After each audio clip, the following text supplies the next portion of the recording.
আমরা নাকি দালাল, আমরা নাকি দালাল, আমরা নাকি শায়েক পূজারি, আমরা নাকি দালালি করতেছি, এমন বক্তব্য দিয়ে বর্তমান বাংলাদেশে একটি অস্থিতিশীল পরিবেশ তৈরি করেছে মাওলানা গিয়াসউদ্দিন তাহিরি। সে বলছে আমরা নাকি মাজার পূজারি, আমরা নাকি দালালি করতেছি, আমাদেরকে দালাল বলে গালমন্দ করেছে। এবং এটা শুধু দুই চারজন মানুষের সামনে বলেনি, হাজার হাজার মানুষের সামনে এই গিয়াসউদ্দিন তাহিরি তার এই কুরুচিপূর্ণ বক্তব্য দিয়েছে। তো এখানে দালাল বলার কারণ কি এবং শায়েক পূজারি বলার কারণ কি? শায়েক পূজারি বলল আমাদেরকে কেন এবং দালাল বলল কেন? এবং সে নিজেও এটাও বলেছে যে আমাকে সবাই মাজার পূজারি বলে, এখন তো আমি দেখতেছি যে আমাকে মাজার পূজারি বলে আর আমি দেখতেছি ওরা শায়েক পূজারি। তখন আসুন আমরা এই কথাগুলো কেন বলল আর এর কথার সমাধানও আমার কাছে আছে। আমাদেরকে দালাল বলতেছে, বলার কারণ হলো যে শায়েখ আহমদুল্লাহর বিরুদ্ধে কুরুচিপূর্ণ বক্তব্য দিয়েছিল এই গিয়াসউদ্দিন তাহিরি। তার বক্তব্য হলো, সে বলেছে বোবা শয়তান, ঘুমটা মৌলবী, কাফের, শয়তান, এরপরে তাকে জুতা দিয়ে মারব ইত্যাদি ইত্যাদি অশোভনীয় বক্তব্য, যা জাতিকে কখনোই সুন্দর সুশ্রী কোনো কিছু উপহার দেয় এমনটি নয়, বরং এই সমস্ত বক্তব্য জাতিকে আরো বিভ্রান্তি করে।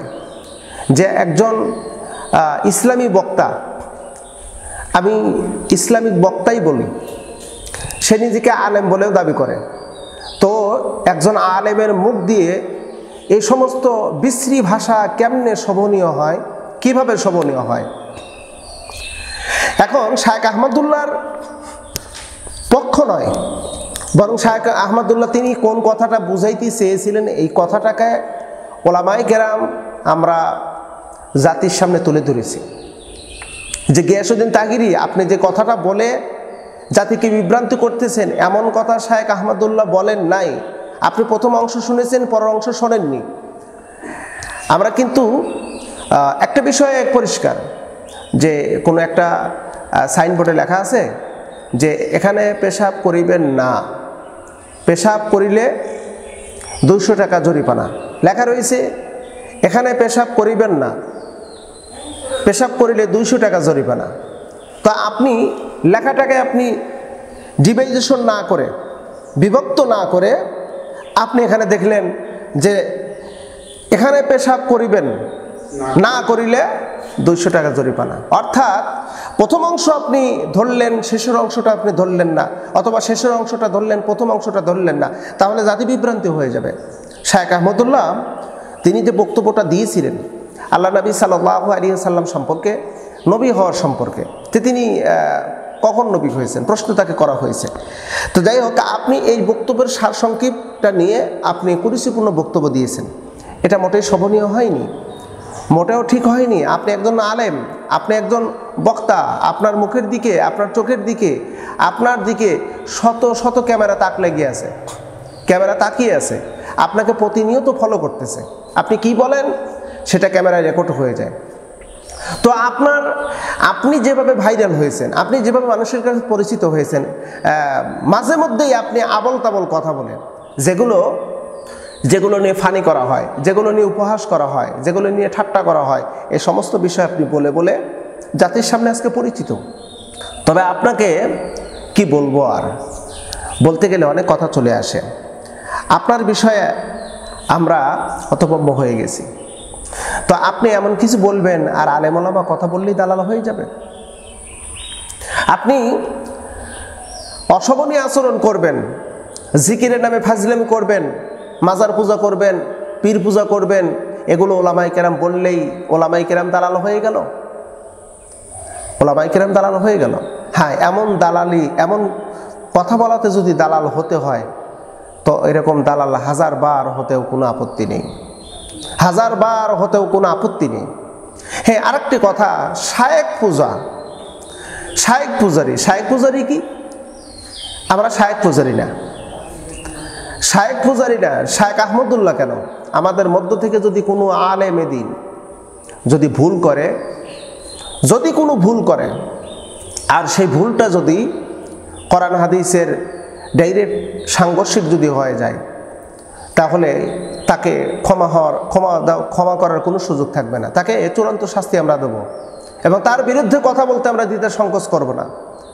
একজন একটা ভুল করবে, আমার শায়েখ ভুল করছে, অমুক মাওলানা ভুল করছে, তার ওই ভুলটা আমি গ্রহণ করে দেবো না, মোটেই হতে পারে না। ভুল তো ভুলই, ভুল কখনো ভুলকে আমরা কখনো ওইটাকে আমরা গ্রহণ করব না এবং ভুলের পক্ষে আমরা অবস্থান করব না। আমরা কোনো শায়েখের পূজারি না। শায়েখের পূজারি যারা তাদেরকে বলেন, আমরা শায়েখের পূজারি না, বরং আমরা আহলে হকের অনুসারী। আমরা আহলে হকের অনুসারী, আমরা ওই শায়েখের অনুসারী না, আমরা আহলে হকের অনুসারী। কারণ আমরাই কেবল বলতে পারি আহলে সুন্নাত আল জামাত, আমরাই কেবল বলতে পারি, আমরাই খাঁটি আহলে সুন্নাত আল জামাত, যারা আমরা কোরআন এবং সুন্নাহ অনুযায়ী জীবন জিন্দেগি গড়ার চেষ্টা করি।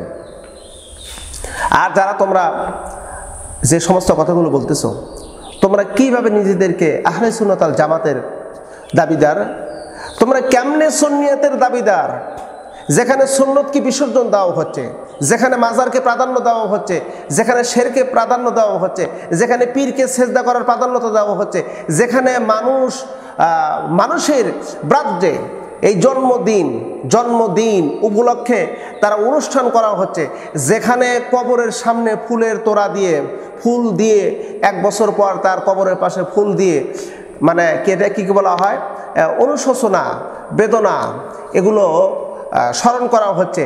তো এগুলো, এটা সুন্নিয়তের কেমনে হতে পারে? এগুলো কি সুন্নিয়াত? এগুলো সুন্নিয়াত নয়, এটা সুন্নিয়াত নয়, বরং এটা হলো বেদাত, এটা হলো কুসংস্কার, এটা হলো শিরক। আমরা লক্ষ্য করে দেখেছি অসংখ্য মাজারে ফুল দেওয়া হচ্ছে, ফুলের গালিচা দেওয়া হচ্ছে, ফুল দেওয়া হচ্ছে। তো হিন্দুরা যে পূজা করে ঠাকুরের সামনে মাটি দিয়ে একটা মূর্তি বানায় পূজা করে কি দিয়া? আমরা লক্ষ্য করেছি পূজা করে হলো ফুল দিয়া।